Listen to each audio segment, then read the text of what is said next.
Welcome to Talk with History. I am your host, Scott, and my wife and historian Jen and I are taking a couple weeks off as we gear up for some fantastic new content coming. I thought I would revisit some of our most popular podcast episodes during our break, and of course, our journey through the hollers of Kentucky came to mind. Yes, the infamous Hatfields and McCoys episode. Jen has actually guested on other podcasts to speak specifically about our experience in this now legendary family feud. She covers how this feud rose out of the ashes of the Civil War and the stranger-than-fiction historical events, and even how we had our own encounter with a Hatfield descendant right there in Pikeville, Kentucky.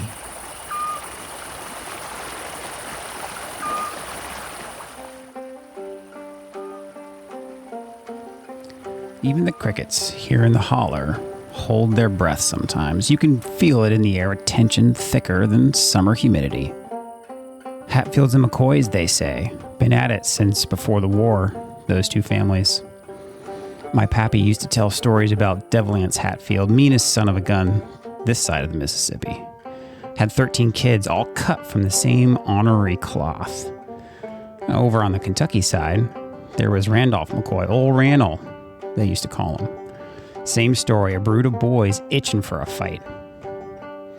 It all started with the pig, some folks say. Stolen or not stolen, depending on who you ask. But that was just the spark. The real fire came later, with guns blazing across the Tug Fork, men dying over land and pride. My cousin Asa, poor fella, caught in the crossfire, left a hole in our family that'll never mend. This here's the story of the Hatfield-McCoy feud, a saga of hatred and revenge that tore these hills apart. We'll meet the families, hear the gunshots echo through the hollers, and see if there's any truth to the whispers of a star-crossed love affair that bloomed in the shadow of all that hate. So pull up a chair by the fire, because this ain't going to be a pretty tale, but it's one worth hearing.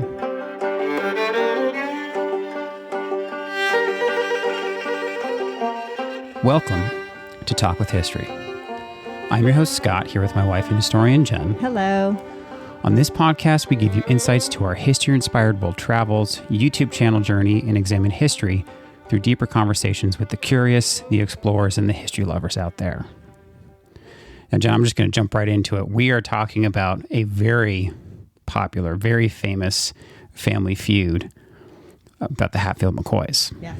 We're going to go right into American folklore that happens to be based in actual history. Yeah, and this was kind of a fun one because you and I got some time away from the kids. My mom was watching the kids, and so we just kind of headed due west and started driving out towards the Kentucky-Virginia border area. Did some other history topics we've talked about before, but we discovered we were in Hatfield-McCoy country. And it was amazing because we always wanted to do this story. So being there, we just took full advantage of it. And we started at the visitor center, which is the best place to go in Pikeville, Kentucky. Yeah, I'm so happy that we stopped there first because we really got the best kind of lay of the land advice that you could ask for. And honestly, we both say it. After that trip, we said the nicest people we have met on our history travels through America were in Kentucky. They were amazing. They were so friendly. Like, because sometimes you feel a little bit like an interloper going around, especially with the camera. You're saying, "Hey, I'm looking for this. I'm looking for that." Not there. No, they were so welcoming and open. They treated us like family. It was truly amazing. So I would say if you're going to do any Hatfield and McCoy travel, exploring, start in the visitor center in Pikeville, Kentucky. And there's a couple reasons you want to start there. First of all, it's a cool little town. A lot of the history of the Hatfields and McCoys happens in Pikeville, Kentucky, but you're going to get the best internet coverage there. And we're going to talk about that because once you start exploring outside of Pikeville, you're in the hollers. You're in the backwoods roads of West Virginia and Kentucky. You're right along the border there, and you're going to lose your internet coverage. So if you're trying to find specific locations, you won't be able to GPS them or look them up on your Google Maps or whatever you use, Apple Maps. You won't be able to use it. So at the visitor center, you can get a free brochure. It's the Hatfields and McCoys Historic Feud Driving Tour. And again, this was in Pikeville, okay, Kentucky, at the Visitor Center there. And it's located at 831 Hambly Boulevard in Pikeville, Kentucky. So it was a great guy there who helped us. He was so open and friendly. He kept telling us how Chris comes in all the time, and Chris loves it here. And I'm looking at him like, Chris who? Yeah, who are we talking about? I don't know. I know many Chris's. Yeah, and I'm like, okay. And he's talking about Chris Stapleton, who the country music singer, who we have his record behind us in our podcast, Traveler, because we love his music. We love the bluegrass. We love the sound of it. And I guess Chris Stapleton is from Pikeville, Kentucky. There was a couple other pretty well-known actors and musicians. Patty Loveless is from there. Dwight Yoakam. I think they call it was it Country Music Highway through there? But also there was an actor, most folks wouldn't quite know his name yet, but he's been in some really big stuff on Netflix. He was in the new version of Justified. But he was also in Hatfields and McCoys. That's right. He played one of the McCoys. No, he plays one of the Hatfields. One of the Hatfields. Mm-hmm. Yeah. He plays the son. And he's from that area. It's really cool. And so, yeah, you're going to get, it's close to Loretta Lynn's house too. So a lot of people will go to the visitor center to get information about visiting Loretta Lynn's cabin. We have a whole episode on that, where you go, where you get your tickets, who you talk to if you want to visit there. A lot of people will get that information also from that visitor center. So that visitor center is great for that. And also, if you're going to do the Hatfields and McCoys, get the driving tour. You're going to want that brochure because it gives you step-by-step instructions after you get out of the city, and you're not going to have your GPS. And it's nice too, because you can sit there and kind of plan it out ahead of time, because the driving tour could probably, if you do the whole thing, it'll probably take you all day. But you can, in advance, kind of pick and choose the spots you want to go, how much driving you actually want to do. Plus, you can actually start there in Pikeville at the city courthouse. There's a little museum there that's all about the Hatfield McCoys, as well as some other stuff in the area. Yeah, so it's the historic courthouse where they were put on trial. The second floor courtroom has now become a museum. And we went over there first, and we actually met an actual Hatfield. Yeah, so I told the story to a couple folks. We were driving around looking for parking near the courthouse, and I pull up next to a hospital. And we pull up next to this hospital, and we couldn't tell if it was hospital-only parking or if we could park there. And a security guard walks up. He's an older gentleman, probably in his early 60s. And he says, hey, he'd say, hey, can I help you guys? And we said, hey, we're looking for parking. We're trying to go to the courthouse. And so he had kind of pointed us off in another direction, just a little ways away. And then you saw his name tag, and his name tag said Hatfield. It said Hatfield. And so I asked him, yeah, are you a Hatfield? Are you related to Devil Anse Hatfield? And he said, yeah, it's my great uncle. And he actually owns the land where they had the feud, and the boys with the border where the boys were shot, where the McCoy boys were shot. And we're going to get into everything that happened. And he even said to us too, he's like, I guess the Hatfields won in the end. And I was like, oh my gosh. I know. We just laughed. We're like, okay. Yeah. I mean, he was very kind. He was very joking about it, very jovial.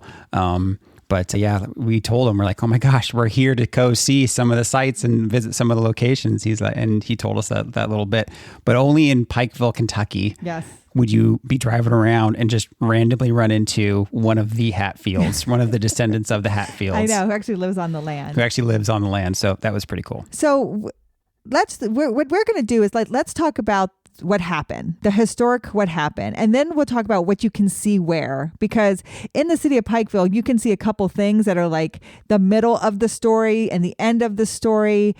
And you might be confused if you don't know the story. What is this place? I don't want to mention it right away. So I'd rather mention it in order of it, how it happened. But if you're going to drive and visit, you'd be ping-ponging all over the place to do that. You would want to go to everywhere in Pikeville and then start to branch out. So let's do the whole story, and then I'll tell you where you can go visit. I also want to talk about, there's a lot of popularity around the Hatfields and McCoys because of the miniseries that came out with Kevin Costner and Bill Paxton. Bill Paxton, that's right. I will say that miniseries is very accurate. If you want to watch it, We actually watched it. I actually watched it while we were there again because I hadn't seen it in years. Yeah, I think I watched it after the fact. Yes. Yeah. It's very well acted. They actually filmed it on location. Oh, did they? So all of those same places, they look just like that. And they're very accurate with how they tell the story and the timeline of the story. They do a very good job. So if you're interested in understanding more about the nuances of the story and how things are really interconnected and these families who just couldn't seem to get enough of each other, watch that miniseries. It's a 3-part miniseries. It's fantastic. It's really good. And that just goes to show how incredible and almost like how crazy the true life story is, that they didn't have to change much to make it, to Hollywood ready. Yeah, it's truth is stranger than fiction. And remember, this is really played into American folklore. When you think about Star Trek and Doc McCoy is related to the McCoys, like this is supposed to be very ingrained into our American culture now, which it is, this Hatfield and McCoy feud. But it all goes back to really the biggest feud of America.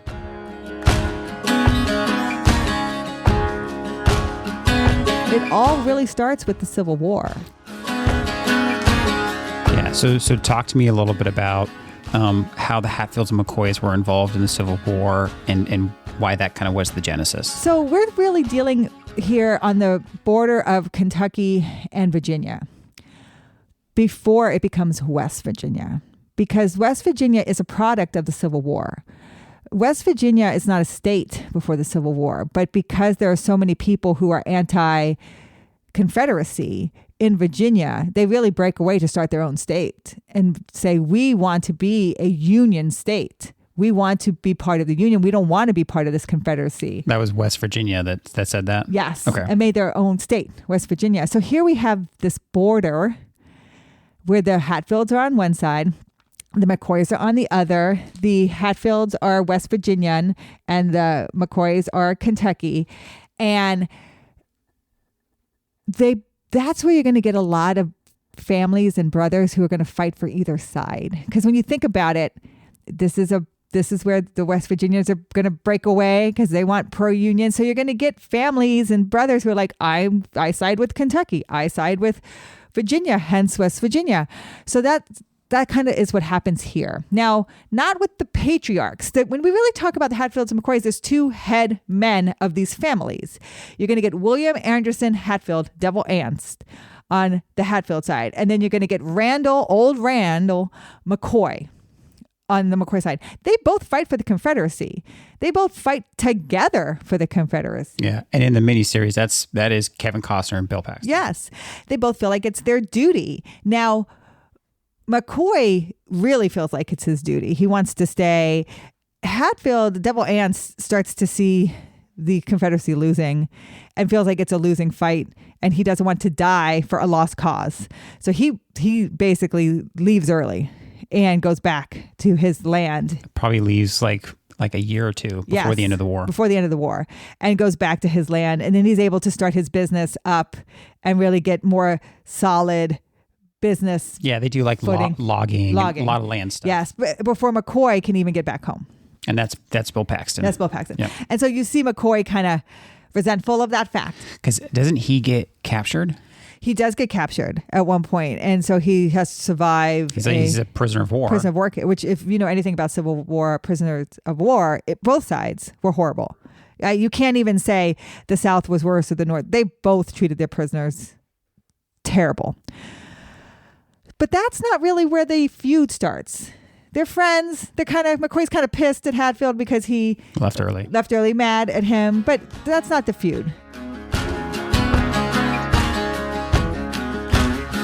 What starts this whole feud, and people like to say it was the pig trial. The pig trial is really where it kind of gets really dug in. But the feud really starts with a brother of McCoy, Asa Harmon McCoy, who served in the Union.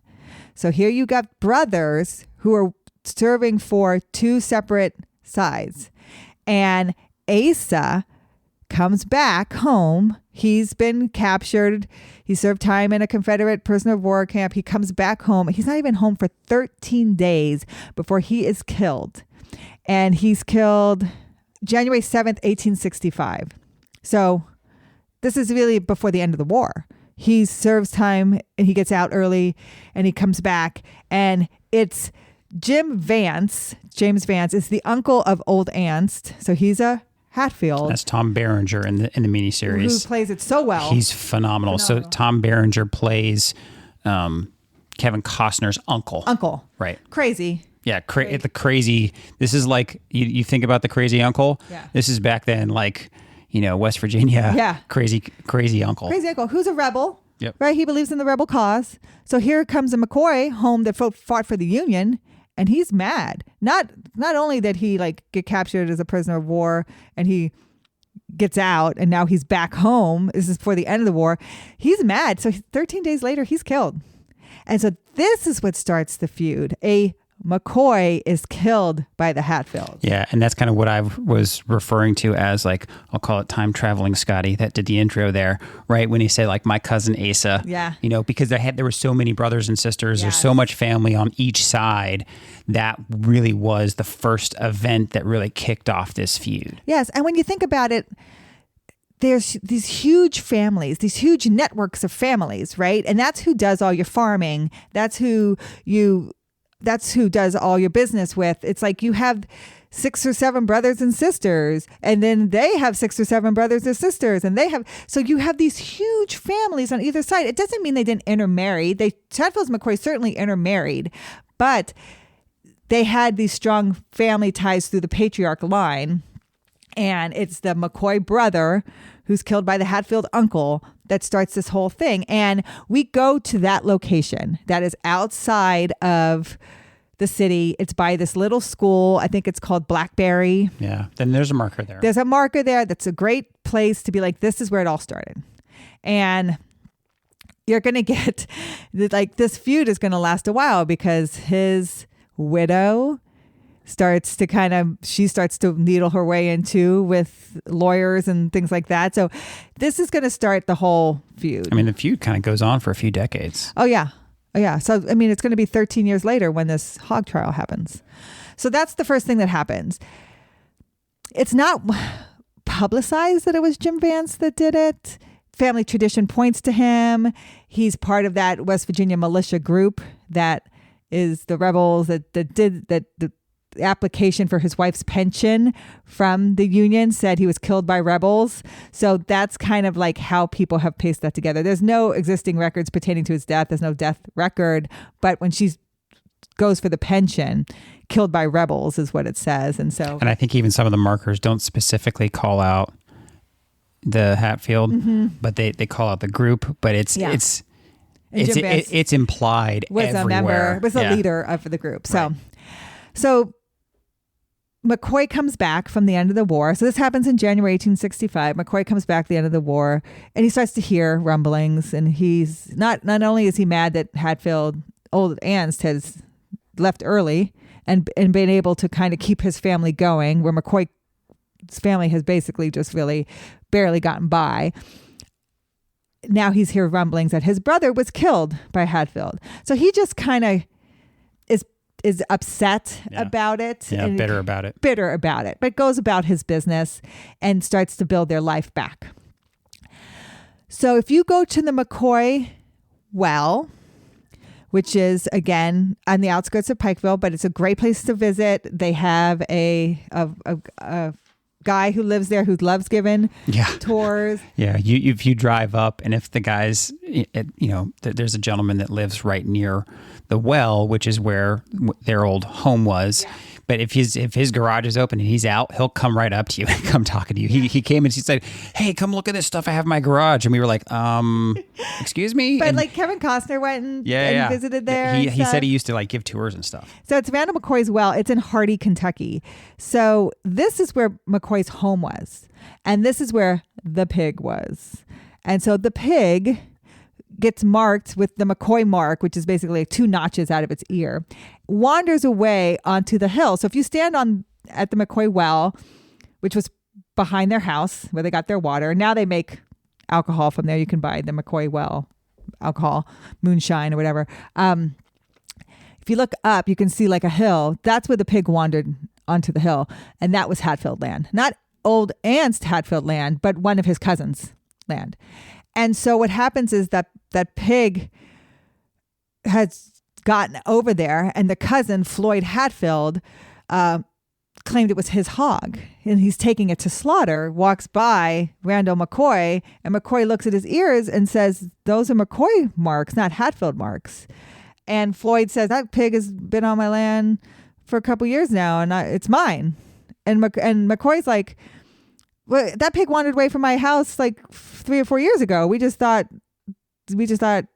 something happened to it. Like, but you kept it? That's my pig. Yeah. So they start arguing over who owns this pig. They start arguing over who owns this pig. And you drove home too, and I think you made it into the video about how valuable those hogs were, especially at that time. At that time, it's your livelihood. Yeah. It's feeding your family. Basically, you could see it as Randall McCoy felt the Hatfields were stealing food from his family's mouths. Yeah. It was that bad. You're stealing another man's pig. And that's why things started to get so heated. Yes. This happens in 1878. So this is 13 years after Asa is killed. So McCoy has let this fester for 13 years, right? He hasn't brought anything up. I don't think he's been particularly friendly to the Hatfields, but I mean, they're still neighbors. But he's mad. He takes it to the justice of the peace, and he wants justice. And the justice of the peace is Anderson Hatfield. So it's old aunt, it's cousin. Yeah, it's one of his cousins. Yes. Yeah. And he's a well-educated man, knows the law. But he's also from Kentucky, and he's also a Hatfield. In West Virginia. He's also Hatfield, and he understands family almost matters more than the law. And so you can go to the cabin where this trial takes place, and I would recommend that is a place you want to go. Yeah, that was really cool because you're driving through, just to kind of step back and set the scene of where we are. Like, one of the things that I kind of wondered before we got out there is like, what's a holler? Well, it's a bunch of little mini valleys, right? You're driving through, and it is beautiful land out there. It's absolutely gorgeous driving through these hollers. Like when we went up to Butcher Holler, to Loretta Lynn, and driving through these hollers was really cool. So you really feel like you're there, and then you come down, and I think it's near like a post office. Yeah, it's right beside it, McCarr, Kentucky. Yeah, and so you drive up, and they had recreated the cabin there, and so I think they call it the hog trial cabin. Yeah. And it's in good shape. I'm sure at certain times of the year you might be able to go inside. We weren't able to. Yes, look in the windows. And there's other things that aren't actually too far from that cabin. Some other markers that we'll talk about in a little bit. But it was a beautiful time of year. We were there in October, and it was so neat to do. And if you're considering about going on these driving tour, I highly recommend this as one of your stops. Yeah, it's called the Preacher Aunt's Hatfield Hog Trial Cabin. And its location, it just gives you like a county road, 319, McCarr, Kentucky. And that's kind of how you're going to have to get around there. It really is like these old country roads.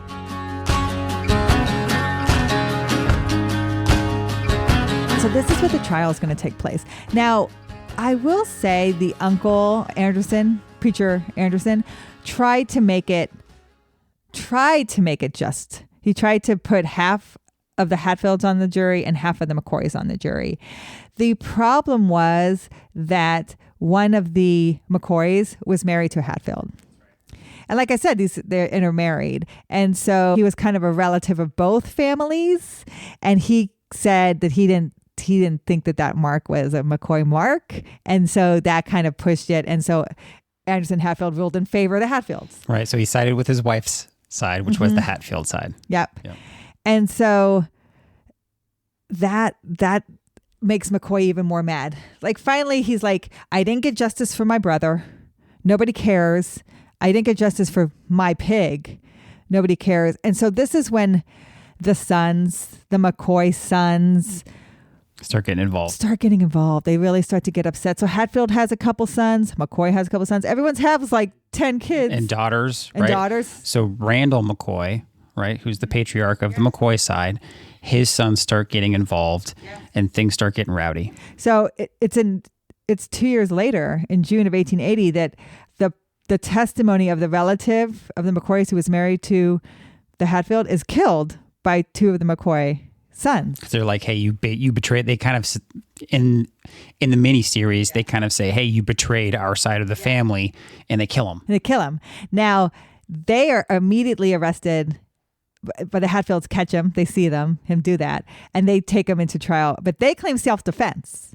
And because nobody saw it, they say he came after us with a knife, which he probably did because they threatened him that they were going to kill him.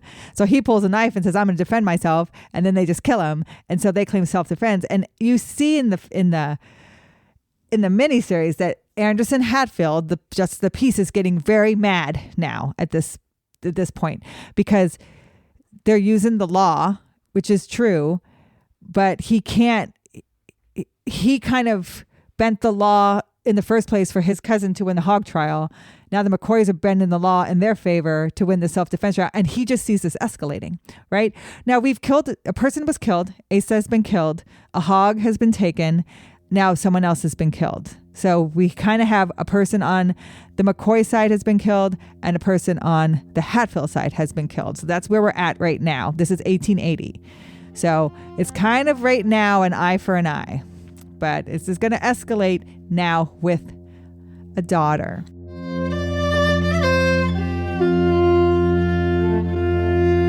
Of course, things start getting complicated when the girls start coming in. So Randall McCoy has a beautiful daughter named Rosanna, and she enters into a relationship with Devil Ann's son, Johnson. They call him Jonesy. And she leaves her family to live with them because Randall McCoy basically disowns her when he finds out that she likes him, right? He's so mad still. This has festered for so long. How could my daughter? Yeah, and in the miniseries, like Jonesy's like the handsome Hatfield. He's kind of a little bit of a playboy, right? Yeah. And they start this fling, and they quote unquote fall in love. Yes. And you have to think about it too. They don't get into a bunch of this in the miniseries. Jonesy already has a kid by another woman. There's not a lot of people around at this time. The people you know are your neighbors, because it's not like you're going into the city. It's not like you're meeting a bunch of people, right? The hog trial was probably the event of the year. Yeah, well, and it's hard to travel around those haulers out there. I mean, travel is slow. It's slow. You walk or you ride your horse. So who else are you going to see besides your neighbor? And so it's very much like a Romeo and Juliet kind of situation, because my enemy is the only person who has a son who's my age, So that's kind of what happens here. When she tells Randall McCoy that she likes her father. Yeah. She tells her father that she likes the Hatfield son, he kicks her out. So she goes over to them. They take her in. It's good people. But then she ends up getting pregnant. And so then they kick her out because it's starting a problem that they're not married. And so then the McCoys don't want her coming back with basically a bastard child. So she's kind of sent to live with an aunt on the outskirts of this whole area. And what's very weird is the brothers then, again, the McCoy brothers, try to honor their sister and kidnap Jonesy. And they were going to kill him. They were going to kill him. And so she finds out about this and goes and tells the Hatfields. The only people that she knows that can save him would be his own people, even though she's kind of like betraying her own brothers. So she goes and tells the Hatfields. The Hatfields go stop the killing, and they don't hurt the McCoy boys, but they basically give a good, like, this is your last chance kind of thing. Like, no one was killed here, but we're escalating this. This is getting really big, and we need to stop. And so Jonesy basically abandons her pregnant because it is getting kind of big. Yeah, when neither side wants either supports or condones this relationship, and they're ostracizing each of them. So it's not even a lesser of any evil. Jonesy just kind of sides with his family, and he leaves Rosanna and leaves her to kind of fend for herself with her aunt. Yeah, with her aunt. And then he's a typical guy who's just running around, marries Nancy McCoy. So he does marry a McCoy. It's a cousin of Rosanna who happens to be the daughter of Asa McCoy. From the very beginning. The very beginning. Yeah, crazy. Right? So it's like, what? Like, so when you start to find these locations, they are very close together. And you're like, okay, I can see how this is getting complicated. Now, we're still at one death for one death, but we're starting to get more complicated. Now, a baby's brought into the picture. John C. did marry a McCoy, right? So what's the next thing that kind of takes it to the next level? So we're back at the cabin, the hog trial cabin.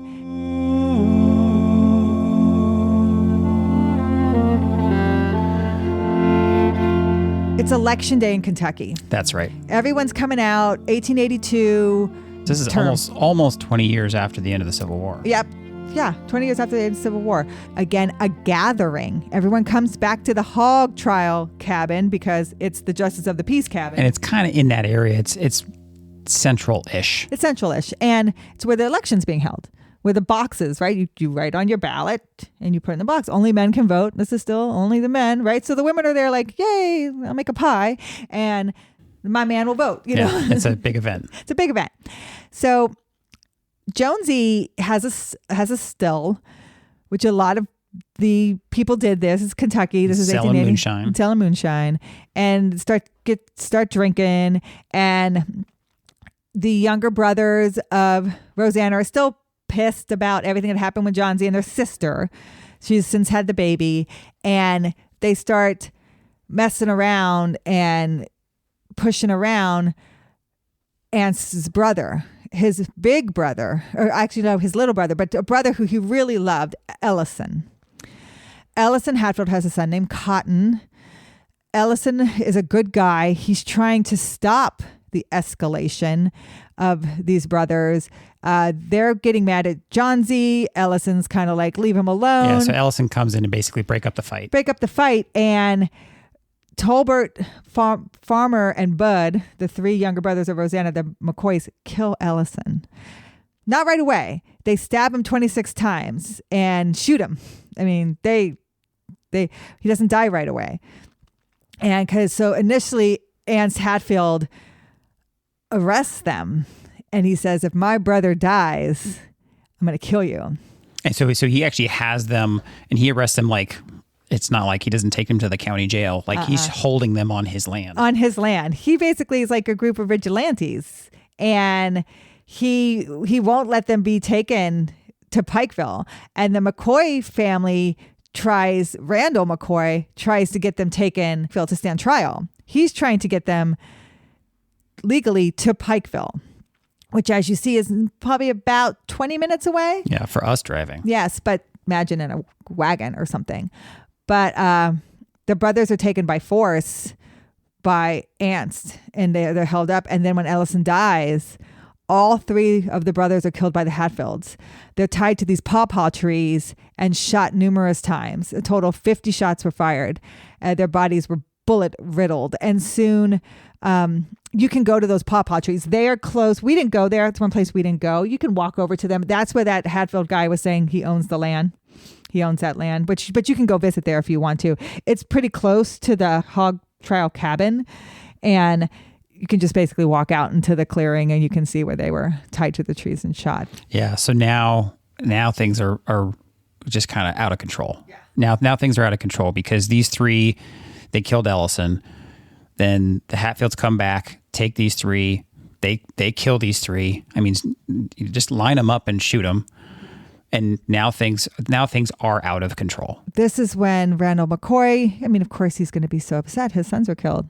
3 of his sons, like the oldest, are all killed. So he tries to get a lawyer, Perry Klein. So you're going to hear Perry Klein's name a couple times as well, to arrest the Hatfields for basically acting as vigilantes and killing his sons. And even though people in the area believe this revenge is warranted, right? There's about 20 people who are indicted, including Ants, on this, but all of the Hatfields elude arrest. And that also angers McCoy because no one can prove anything. No one's going to testify against each other, right? And so McCoy gets even more upset about all of that. So is this when he calls in the gun for hire? Yes. And so I'll also talk a little bit about the graves of those three sons before we get any further. Across from the well of the Hatfield house, across from the well from the McCoy house, the three Hatfield boys were buried. And there's a marker when you park into the parking lot to walk over to the McCoy well where the cabin was. It'll say McCoy Cemetery. It's not in the right location because you can't go visit the graves. It's not public. It's not public. Why? Because a Hatfield owns the land now where the McCoy boys are buried. And because a Hatfield owns the land, they don't want people to go and visit it. I mean, we laugh that the feud today is no longer going on, but in some regard it is. Now, is that the one that a judge ruled that at least once a year family can go and visit the graves? Yes. So when you talk to the well guy, yes, the McCoy family once a year is allowed to go onto the land and visit the graves of the three boys. But the public, you and I, couldn't go there and visit their graves. So that's one place you can't go. Yeah, it's private land. Yeah. And again, that is a big part of the story. So, but you can't go there.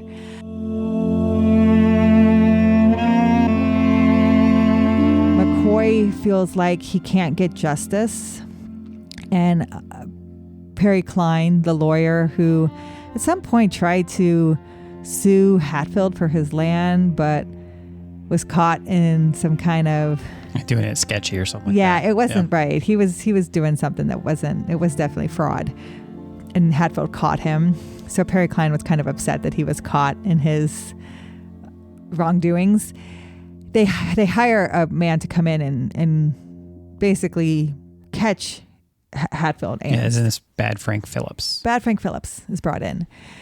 You're going to get McCoys and Hatfields who are basically trying to tie up loose ends and cover their stories and cover their tracks. Hatfield kind of goes into hiding on his land, won't let anybody on his land that he doesn't know, very afraid of what repercussions could happen to him. Well, and part of it, if I remember from the miniseries, and you were saying that it was pretty accurate, but Bad Frank Phillips is hired by the McCoys to kind of go and I think in the miniseries, they say, hey, go and arrest them and bring them over to this side so they can stand trial. But Hatfields have it so locked up on their property that they can't go over. And Bad Frank Phillips, again, in the miniseries, had this reputation of being a little bit of a wild kind of gun for hire. And rather than trying to arrest, he just, ended up starting to kill some people. Yeah. He started to kill cousins of the Hatfields that made Anne's Hatfield more mad. I would say Anderson Hatfield, old Anne's Hatfield, understood the predicament he was in and maybe didn't agree that what he was doing was orthodox. But once his family members start to get killed, he feels like he has to be the one to rectify the situation, and it deserves someone else to be killed for a family member of his being killed, even if he wasn't in the right. Yeah, you could tell that Kevin Costner's character, who's Deadliest, right? Deadliest Hatfield, was torn. He did a good job of portraying this needs to de-escalate, but ultimately is just pushed across the line to defend his family rather than take the high road, be able to take the high road and bring things, back down to normalcy. And so they really play that up, and eventually even him, Deadliest Hatfield, Kevin Costner's character, is just like, okay, that's it. We're done. Like this is us versus you, and I am on the Hatfield side, kind of no matter what. Yes. So it's at this point that the Hatfields are so sick and tired of being afraid that they fight back. And it reaches I would say the feud reaches its peak here. And this is why the McCoy cabin no longer exists. This is 1888. It's New Year's Eve. And Vance. Crazy uncle. Crazy uncle with Cotton, who's Ellison's son. And in the show, he has the name Cotton because he's most likely... simple-minded. Yeah, simple-minded, right? Yeah. And I think that's even true to life. Yeah, they treat him like cotton. Yeah, but again, loved within the Hatfield yes, side, and but slow. Right. His mental capacity is diminished, and so the Hatfields surround the McCoy cabin. So it's Sarah and Randall with all their children, so boys and girls, and Cotton is told to go around back, and if anyone tries to leave from the back, shoot them. Right. So they're coming for him, and his wife, and they're standing outside the cabin yelling for him to come out. And she says, don't. She sends him out the back, and he escapes before Cotton gets there. And he had run off, and then she starts sending the daughters, the girls out, and that's when Cotton kind of shoots one of the daughters. So her idea is if they don't think you're home, they'll leave us alone. Right. So if you run, because if you go out there, they're just going to kill you. So if you run and pretend like you're not here, they'll leave us alone. Well, they don't leave them alone. They end up killing 2 of the boys, and they beat Sarah, almost killing her by Vance and Johnsy. Yep. And then they burn the cabin down. And like I said, one of the daughters is killed. So the remaining McCoys will move to Pikeville. Like in the city. And that McCoy house is there. Yeah, it's like a restaurant. It's a restaurant now. So we visit there. So like I said, there are things you're going to want to see in Pikeville. That McCoy house is after the fire of 1888 is where they move and live. They spend the rest of their lives there in Pikeville. That's a thing you're going to want to see in the city. So after that, Cotton is going to be arrested and stand trial for the murder. And he's found guilty. And he's hanged in the square of Pikeville. So that's another place you can visit in the city of Pikeville. And it's not like he was taken at night and hanged. He was like, this was a public execution. A public execution. Ellison Cotton Top Mounts was executed by hanging and buried in an unmarked grave. And if I remember correctly, this is kind of the thing that finally ends it. Yeah. At least as far as the events go, is everybody's out there from both sides of the family as well as the rest of the public. Yeah. And he's hanged. And then that kind of takes the wind out of the sails of both sides, because everybody, at least again in the miniseries, kind of sees like, okay, this can't continue on. The 2 McCoys that are killed are a son and the daughter. And so it's on August 24th, 1888, that 8 of the Hatfields and their friends are indicted for the murder of the daughter. Adafair, she was killed during the massacre. And those included Cap, Johnsy, Robert and Elliot Hatfield, Ellison Mounts, Frank Ellis, Charles Gipsy, and Thomas Chambers. But only Cotton is executed. The rest of them will spend life in prison. Those sent to prison: Valentine Hatfield, elder brother of Anne's; Doc Madden, son-in-law of the Hatfield, and another son-in-law, 14 years in prison.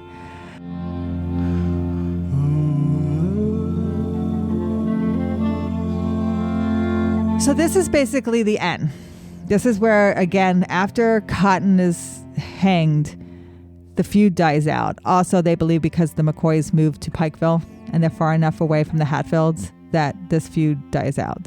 After this, there's no real back and forth.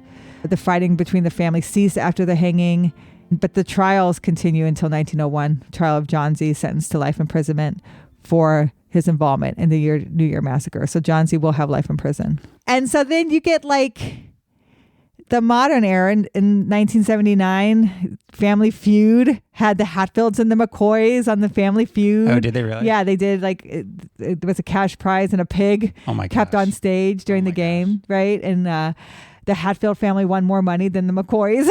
Now, I think you said it in the video, it was the early 2000s that eventually both families kind of came together and signed something that said, hey, this feud is done.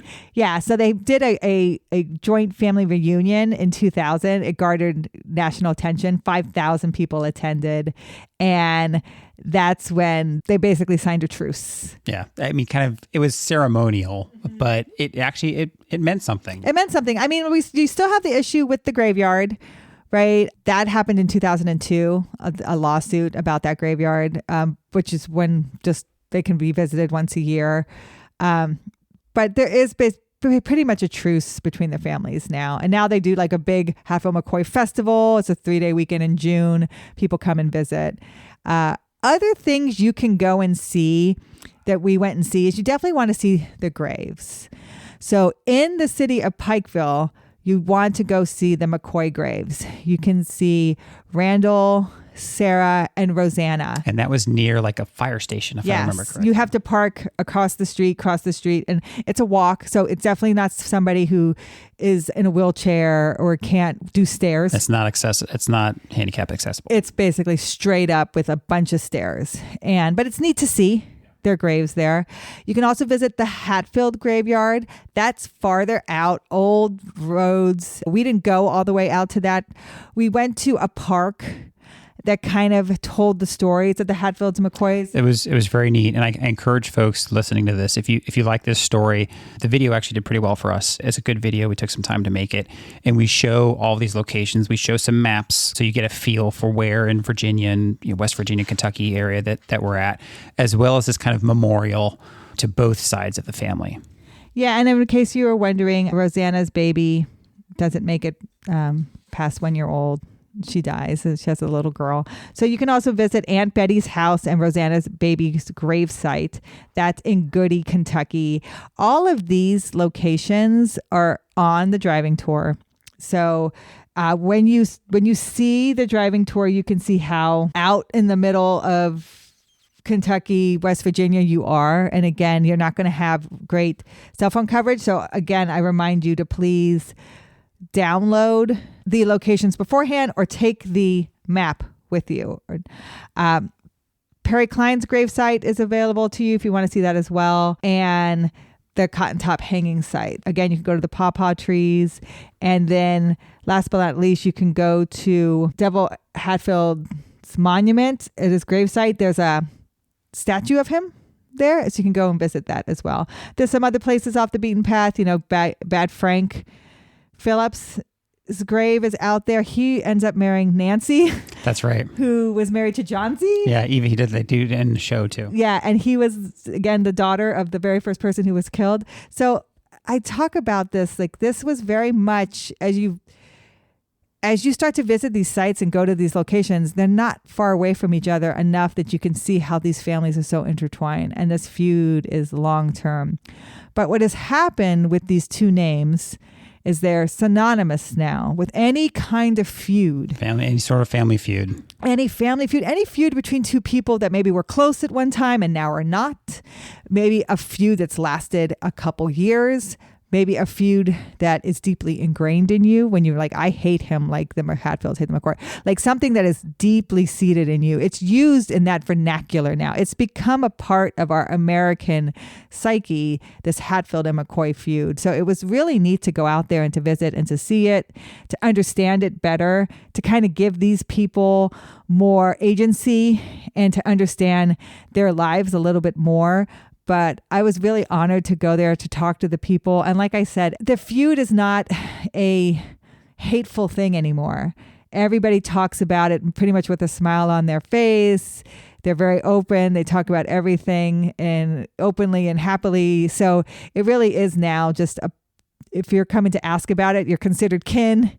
You're considered part of America because it's something that it belongs to all of us now. It's all of our story. Yeah, even though there are those with the name still today, it's more local legend than it really is anything else.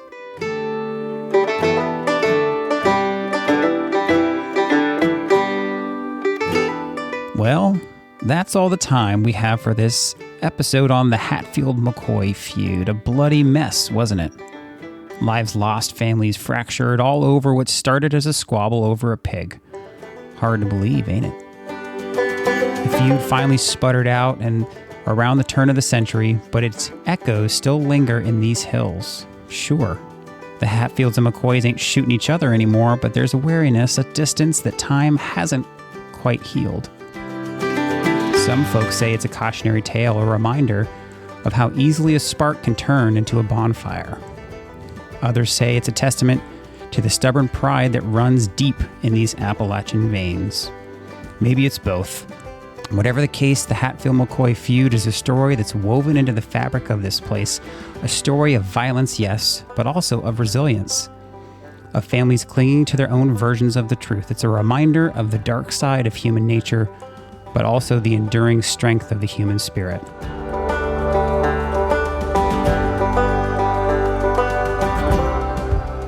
What a story, right? Did you catch the part about how Doc McCoy from Star Trek is supposed to be related to these American legends?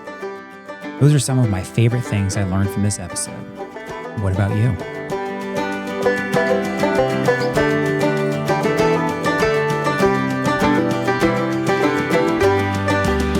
This has been a Walk with History production. Talk with History is created and hosted by me, Scott Benny.